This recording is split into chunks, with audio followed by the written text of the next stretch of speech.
Hello everyone, teaching संस्था में आप सभी का स्वागत है एक बार फिर से। तो लगातार हमारा प्रीवियस ईयर का प्रैक्टिस चल रहा है, जिसमें हम सीडीपी की क्लास में आपका मैंने 17 क्लास करवा दिया है, ठीक है ना। आज की जो क्लास है ये 18वीं क्लास है। इसके बाद 2 क्लास और करवाऊंगी, उसके बाद से आपका ये सीडीपी का पूरा कंप्लीट हो जाएगा, 20 प्रैक्टिस सेट। उसके बाद मैं क्या करूँगी, आपके लिए एक छोटा सा मैराथन लेकर आऊँगी, ठीक है। चलिए, तो आज शुरुआत करते हैं हम। पहला क्वेश्चन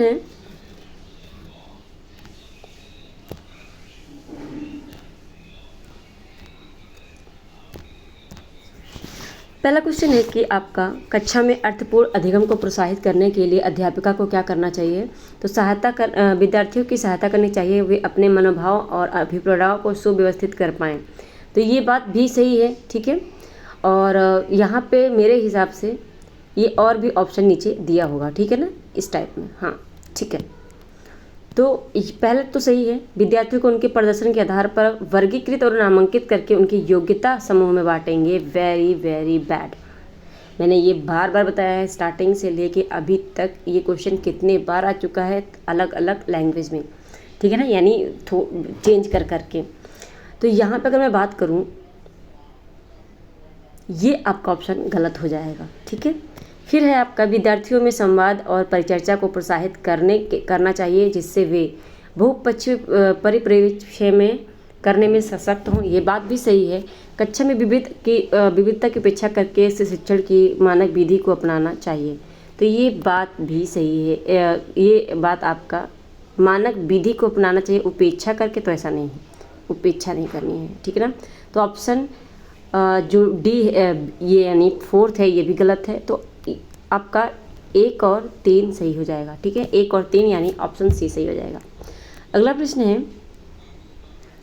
प्रतिकूल परिस्थितियों और वंचित पृष्ठभूमि वाले अधिगमकर्ताओं को संबोधित करने के लिए निम्नलिखित में से कौन सी पद्धति प्रभावशाली नहीं है। तो इसमें अगर मैं बात करूं, विद्यार्थी को संतुलित चुनौतीपूर्ण लक्ष्यों के लिए अभिप्रेरित करना और उपयुक्त शिक्षण सहायता उपलब्ध कराना, ये तो है पॉजिटिव आंसर है, ये ऑप्शन है आपका। फिर आपका कार्यकलापों के लिए सहयोगी समूह बनाना और विद्यार्थियों को एक दूसरे का समर्थन करने के लिए प्रोत्साहित करना, ये बात भी ठीक है और हमें नेगेटिव पे जाना है, ठीक है। अधिगमकर्ताओं से बातचीत करके उनकी आवश्यकताओं और उनके सम्मुख आई चुनौतियों को समझना, ये बात भी सही है, लेकिन मेरे हिसाब से अब डी गलत हो जाएगा, बिकॉज ये निगेटिव है। अधिगमकर्ताओं को विद्यालय के बाहर ट्यूशन पढ़ने के लिए कहना, जिससे कि अध्यापक को उन पर अधिक ध्यान न देना पड़े, तो ये बात गलत है, ऑप्शन डी सही हो जाएगा। अगला प्रश्न है, बच्चे के अधिगम में शारीरिक स्वास्थ्य और सांवेगिक अवस्था डैश होता है का कोई आपस संबंध नहीं है, की भूमिका नगण्य है, कोई प्रभाव नहीं होता, प्रभावित होता है, ठीक है ना। बच्चों के अधिगम में शारीरिक स्वास्थ्य और सांवेगिक जो अवस्था होती है, ये बहुत ज़्यादा महत्वपूर्ण भूमिका निभाती है। जब बच्चा स्वस्थ होगा, सांवेगिक रूप से सही होगा, तभी तो जाके वो पढ़ाई कर पाएगा, ठीक है ना, इफेक्ट होगा, ठीक है, ऑप्शन डी। अगला प्रश्न है, कक्षा में प्रभावशाली अधिगम के लिए डैश वातावरण की रचना करनी चाहिए बजाय डैश वातावरण के। तो भयावह तो बिल्कुल नहीं करनी है, भयावह नहीं करनी है, और प्रतिस्पर्धा भी नहीं। तो यहाँ पे सहयोगी करेंगे, ठीक है ना, सहयोगी करेंगे के लिए सहयोगी वातावरण की रचना करनी चाहिए बजाय किसके, प्रतिस्पर्धा के, ठीक है ना। तो ऑप्शन सी सही हो जाएगा, ठीक है, ऑप्शन सी। अगला प्रश्न है, निम्नलिखित में से कौन सा उदाहरण विद्यार्थियों को अधिगम के लिए अभिप्रेरित करने के लिए प्रभावशाली पद्धति है। तो इसमें अगर मैं बात करूँ, वे कार्य देना जो कि बहुत सरल हो, बहुत सरल भी नहीं देना है, ठीक है, तो बहुत सरल भी नहीं देना है। प्रतियोगिताओं के लिए बहुत से अवसर उपलब्ध करना, ये बात सही है, ठीक है ना, बहुत से उपलब्ध वो करना आपका, ठीक है। और इस पार उपलब्ध करना, विशेषकर जब विद्यार्थी कोई नया कौशल सीख रहे हों या फिर सीखने से ज़्यादा कार्य पूर्ण करने पर बल देना। तो यहाँ पे अगर मैं बात करूँ तो ऑप्शन सी ज़्यादा सही हो जाएगा। इन्होंने बोला है अभिप्रेरित करने के लिए प्रभावशाली पद्धति, तो ये आपका सही हो जाएगा, ऑप्शन सी। अगला प्रश्न है, बच्चों की चिंतन के विषय में निम्नलिखित में से कौन सा कथन सही नहीं है। नेगेटिव पूछा है तो नेगेटिव ही आंसर देंगे। बच्चे अपने आसपास की विविध घटनाओं के बारे में सक्रियतापूर्वक सोचते हैं, और उनमें अन्वेषण छानबीन की लालसा होती है। ये बात सही है, ठीक है। फिर आप बच्चे अपने आसपास की वस्तुओं को जानने के लिए जन्मजात जिज्ञासु होते हैं, ठीक है। इसे होल्ड रखेंगे थोड़ा। बच्चे अपने आसपास की विविध घटनाओं के बारे में स्वयं अब सिद्धांतों की रचना करते हैं, ठीक है। फिर है आपका बच्चे प्रत्ययों को स्वयं नहीं सोच सकते और अध्यापक की मूल भूमिका उन्हें जानकारी उपलब्ध कराती है। तो ये बात गलत है, ठीक है।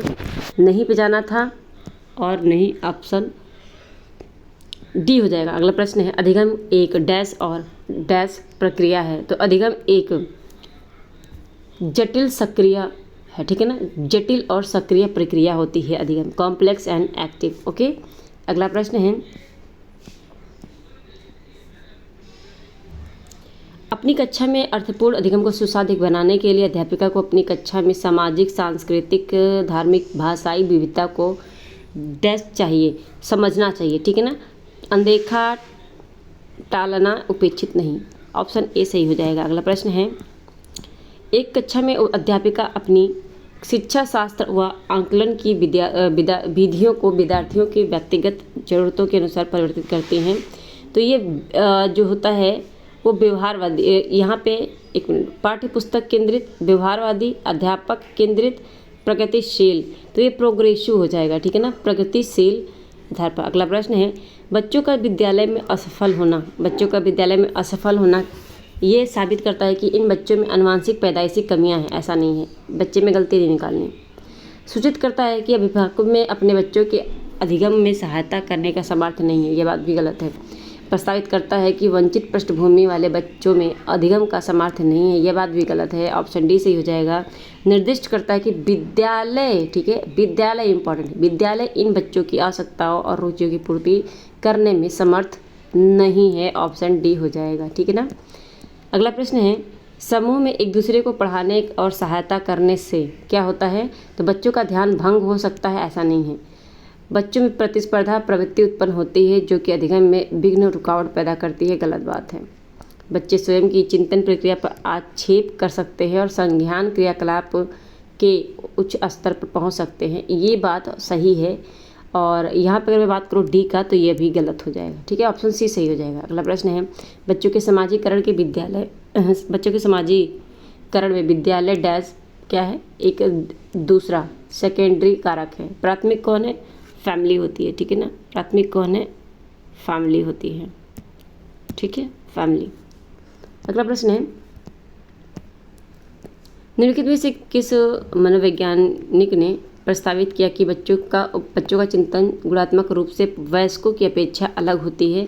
तो ये कहा था किसने, ये कहा था आपके जीन पियाजे ने, ठीक है ना, जीन पियाजे ने कहा था। अगला प्रश्न है, विकास के विषय में निम्नलिखित में से कौन सा कथन सही है। तो कौन सा कथन सही है, विकास सुरुचिपूर्ण सुव्यवस्थित समूह की अवस्थाओं में पुनर्निश्चित आनुवंशिक घटकों के कारण होती है। विकास एक सरल और एक दिशीय प्रक्रिया है, नहीं। विकास क्या है, बच्चों के विकास में बहुत सी सांस्कृतिक विविधताएं होती हैं, ठीक है। तो ये हो जाएगा आपका, ठीक है, ऑप्शन जो आपका सी है ये सही हो जाएगा। अगला प्रश्न है, निम्नलिखित में से मध्य बाल्यावस्था की अवधि का मुख्य प्रमाण चिन्ह कौन सा है।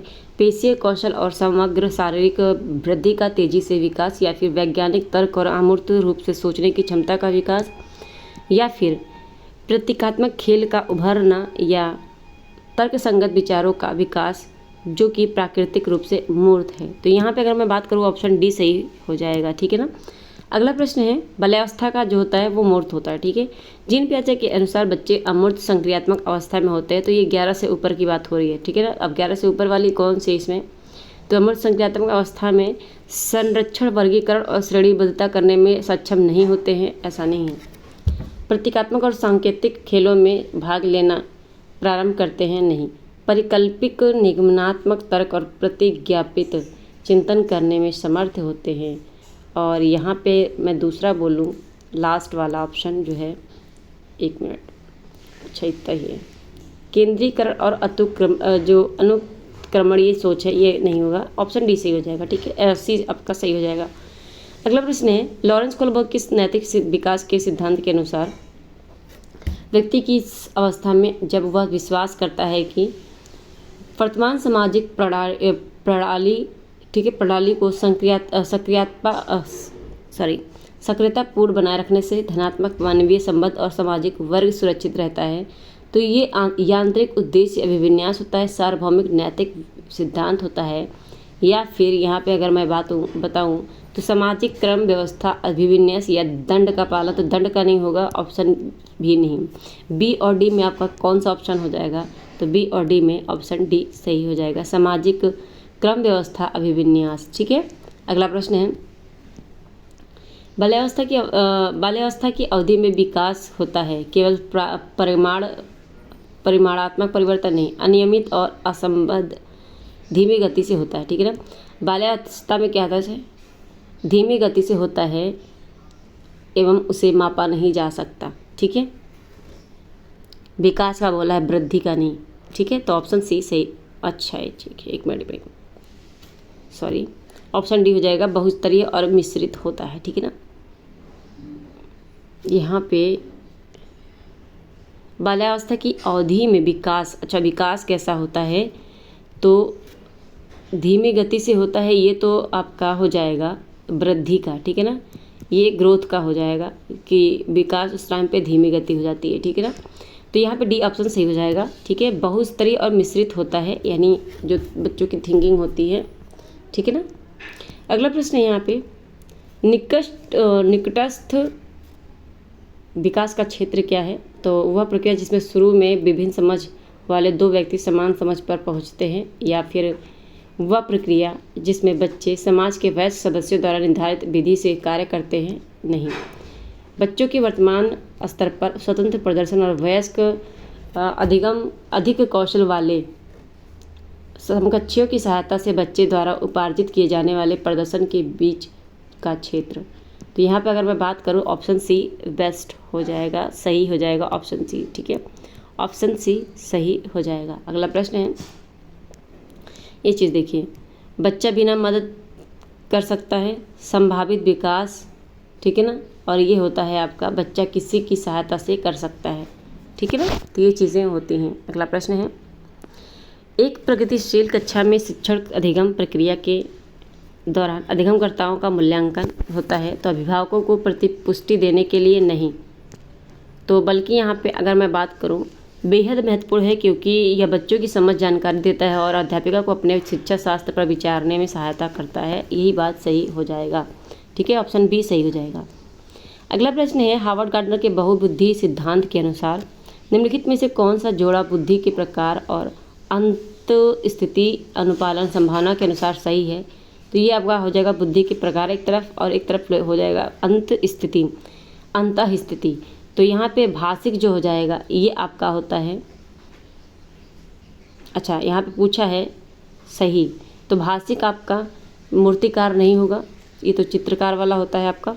तो यहाँ पे शारीरिक गति, संवेदना और खिलाड़ी खेलते हैं जब, तो शारीरिक गतिविधि होती है आपकी। ठीक है ना, तो ऑप्शन बी सही हो जाएगा। अगला प्रश्न है, ये चीज़ है आपका, चाहे तो आप स्क्रीनशॉट ले सकते हैं या फिर इसकी PDF आपको मिल जाएगी टेलीग्राम पे, आप वहाँ से ले सकते हैं। ठीक है ना, तो ये चीज़ें आप ध्यान में रखेंगे। शारीरिक गति, आपका नृत्य, खिलाड़ी, जिसमें आपको आपका शरीर एक्टिव हो। ठीक है ना, भाषिक बुद्धि, ये तो अच्छा वक्ता होता है, भाषण होता है, कवि होता है। स्थानिक बुद्धि, इसमें विमान चालक, नाविक, ये सब होते हैं। ठीक है ना, तो ये ध्यान में रखेंगे। अच्छी है, बहुत ज़्यादा यहाँ से प्रश्न बनते हैं, देख लीजिएगा। लेव वाइगोत्स्की के अनुसार बच्चों के संज्ञानात्मक विकास चरणों में होता है। स्कीमा के परिपक्वन से बच्चों में संज्ञानात्मक विकास अक्सर होता है। नहीं, स्कीमा तो जीन पियाजे का दिया है, बच्चों का संज्ञानात्मक विकास भी जीन पियाजे का है। लेव वाइगोत्स्की ने दिया है बच्चे भाषा अधिग्रहण यंत्र या द्वारा नहीं। संज्ञानात्मक विकास में भाषा की एक महत्वपूर्ण भूमिका होती है, ये कहा है लेव वाइगोत्स्की ने। अगला प्रश्न है, बाल केंद्रित कक्षा हुआ है जिसमें बच्चों के व्यवहार को निर्देशित करने के लिए अध्यापक पुरस्कार और दंड देती है? बिल्कुल नहीं। अध्यापक लचीला और प्रत्येक बच्चे की व्यक्तिगत आवश्यकता को पूरा करता है, ये बात सही हो जाएगा। ठीक है ना, क्योंकि बच्चे को ध्यान में रखना है। अगला प्रश्न है, किस मनोवैज्ञानिक के अनुसार बच्चों के संज्ञानात्मक विकास में सांस्कृतिक उपकरण एक महत्वपूर्ण है? तो ये लेव वाइगोत्स्की के द्वारा दिया गया है। सांस्कृतिक उपकरण जहाँ बात की गई लेव वाइगोत्स्की का हो जाएगा। कक्षा में सभी लिंगों में जेंडर रूढ़िवादिता कम करने और विकास के विस्तार की संभावनाओं को बढ़ाने के लिए प्रभावशाली पद्धति कौन सी है? एक ही लिंग के योग्यता समूह बनाना, क्रियाकलाप के लिए मिश्रित लिंग समूह बनाना और विचार विमर्श को प्रोत्साहित करना। ठीक है ना। तो यहाँ पे अगर मैं बात करूँ तो ऑप्शन बी सही हो जाएगा। ठीक है ना, ऑप्शन बी आपका सही हो जाएगा। अगला प्रश्न है, अध्यापकों को कक्षा में बहुभाषीयता को डैश समझना चाहिए? तो एक व्यवस्थागत मुद्दा नहीं, एक समस्या नहीं, एक गुण और साधन समझना चाहिए। ठीक है ना, ऑप्शन सी सही हो जाएगा। अगला प्रश्न है, प्रतिभाशाली और सृजनात्मक बच्चों की आवश्यकता को किस प्रकार संबोधित किया जा सकता है? प्रश्न हल करने के लिए विशिष्ट निर्देश उपलब्ध कराकर, या रटने पर आधारित परीक्षा नहीं, चुनौतीपूर्ण कार्य और निरस्ता दूर करने के लिए क्रियाकलाप देकर, या फिर वे प्रश्न देकर जिनमें अभिमुखी चिंतन की कन्वर्जेंट नहीं डाइवर्जेंट वाला लाना है। ठीक है ना। तो यहाँ पे अगर मैं बात करूँ आंसर ए हो जाएगा। ठीक है, अच्छा सॉरी यहाँ पे आपका आंसर चुनौतीपूर्ण कार्य और निरस्ता दूर करने के लिए क्रियाकलाप देकर। ठीक है, तो ऑप्शन सी सही हो जाएगा। अगला प्रश्न है, पठन वैकल्य बच्चों की पहचान किस प्रकार की जाती है? तो उन्हें पढ़ने में दिक्कत होती है। ठीक है, उन्हें पढ़ने और लिखने की कौशलता के विश्लेषण से नहीं, उनके जटिल व उच्च स्तरीय समस्याओं को हल करने की क्षमता आकलन करके, या फिर उनके सामाजिक एवं सांस्कृतिक संदर्भ को जानकर। तो ये सभी आपके जो है पठन की बात नहीं कर रहे हैं, बल्कि ऑप्शन ए ही में ही सिर्फ पठन की बात हो रही है। तो पढ़ने और लिखने की कौशलता को विश्लेषण करके। ठीक है, अगला प्रश्न है, आंशिक दृष्टि वाले विद्यार्थियों के, आंशिक यानी जो कम विकलांग होते हैं, दृष्टिबाधित होते हैं, आंशिक दृष्टि वाले विद्यार्थियों के लिए निम्नलिखित में से कौन सी अधिगम सामग्री उपयुक्त नहीं है? बोलती पुस्तकें, स्पर्शीय सूचना पट होना चाहिए, छोटी मुद्रा वाली कार्य शीट होगी तो उन्हें दिखाई नहीं देगा। ऑप्शन बी सही हो जाएगा। लास्ट प्रश्न है आज का, ये चीज़ आप ध्यान में रखेंगे। ठीक है ना। समावेशी शिक्षा के पीछे अंतर्निहित विचार क्या है? तो अलग अलग अक्षमताओं वाले बच्चों के लिए विशिष्ट शैक्षिक संस्थानों का प्रावधान करना नहीं, हमें सामान्य में ही रखना, दार्शनिकता की सभी बच्चों को नियमित विद्यालय में समान शिक्षा पाने का अधिकार है। ठीक है, बच्चों को उनकी योग्यता के नहीं, तो ऑप्शन बी सही हो जाएगा। ठीक है, ऑप्शन बी यहाँ पे सही हो जाएगा। ठीक है, तो कैसी लगी क्लास कमेंट करके ज़रूर बताइएगा। पसंद आई है तो लाइक शेयर जरूर कीजिएगा, और अभी तक चैनल पर पहली बार आए, चैनल को सब्सक्राइब नहीं किया, चैनल को सब्सक्राइब कर लीजिएगा, बेल आइकन प्रेस कर लीजिएगा ताकि नोटिफिकेशन आपको क्लास की मिलती रहे। और 2 क्लास और बची है, ये PDF आपको टेलीग्राम पे मिल जाएगा। टेलीग्राम का लिंक इसी वीडियो को डिस्क्रिप्शन में मिल जाएगा, सेम लोगो मिलेगा, फॉलो कर लीजिएगा, जाके वहाँ से सारी PDF आप ले सकते हैं। ठीक है, इसके अलावा अपने साथियों को शेयर कर दीजिएगा, और जितना इसे शेयर कर सकते हैं उतना शेयर कर दीजिए। चलिए मिलते हैं नेक्स्ट क्लास में, आज के लिए इतना ही, धन्यवाद।